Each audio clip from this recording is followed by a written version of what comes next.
On üldteada fakt, et paljudele hiidlastele kalapüük on oluliseks elatusallikaks ja kindlasti kavandatav meretuulepark mingil määral mõjutab kalastikku ning kalapüüki.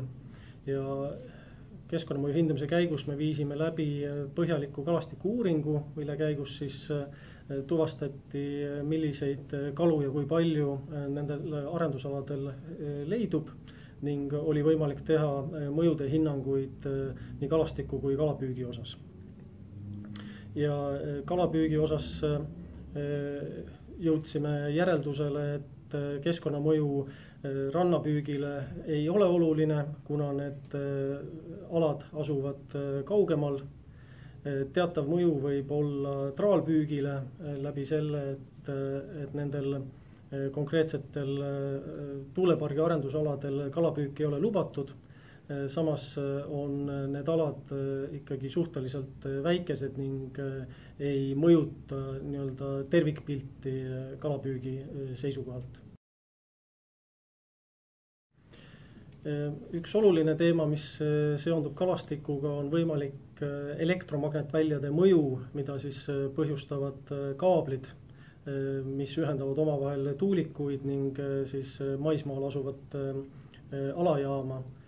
Ja seda keskkonnamõju on võimalik sisuliselt olematuks vähendada läbi selle, kui kasutatakse kas vastavaid kaasaegseid kaableid, mis on tänapäeval olemas, mis elektromagnetvälja eritab või põhjustab väga vähe.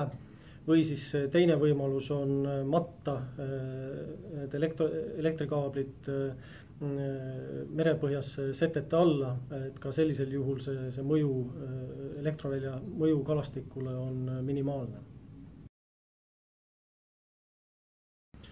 Ja lisaks on keskkonnamõju hindamises soovitus seoses kalastikuga mitte teostada ehitustöid mais ja juunis, kui on lesta kudemise aeg.